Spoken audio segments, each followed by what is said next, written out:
সূরা ইয়াসিনের আগে একটা সূরা আছে, সূরার নাম সূরাতুল ফাতির। এই সূরার শেষের দিকে একখানা আয়াত, সুম্মা আওরাসনা, সুম্মা মানে এরপর, এরপরে কইলে আগের কিছু কথা আছে না? কি কর কয় এরপরে দিলাম মিয়া রসগোল্লা, মানে রসগোল্লার আগে তাহলে কিছু আছে না?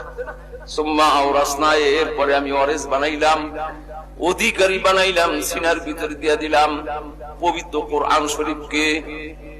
মানে এর আগে কোরআন শরীফ নাযিল করছি লাউহে মাহফুজের থেকে পবিত্র রমজান মাসের পয়লা কদরের রাতে, জুমলাতান ওয়াহিদাতান ইন্না আনজালনাহু লাইলা, ইন্না আনজালনাহু ফি লাইলাতিল কদর। কদরের রাতে প্রথম আল্লাহর রাসূলের জীবদ্দশায় প্রথম যেদিন কদরের রাত্রি পাইছে, সেই কদরের রাত্রিতে আল্লাহ 30 পারা কোরআন লাউহে মাহফুজ, লাউহে মাহফুজ বুঝেননি? এই যে হলো স্টেজটা, এইটার নাম হলো আল্লাহর আরশ। এইরকম একটা স্টেজ আছে 7 আসমানের উপর।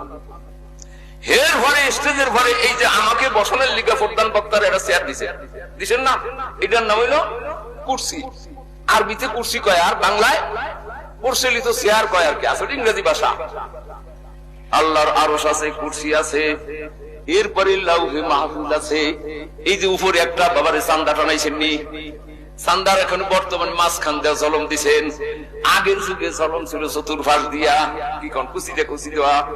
এই লাউহে মাহফুজ চতুর্পাশে কুচি দেওয়া যে জলম, আল্লাহর আরশের উপরে এইরকম একটা লাউহে মাহফুজ আছে, পাচান্দা আছে, সেই চান্দার চতুর্পাশে যে জলম কুচি দেওয়া, এটার নাম হইল লাউহে মাহফুজ।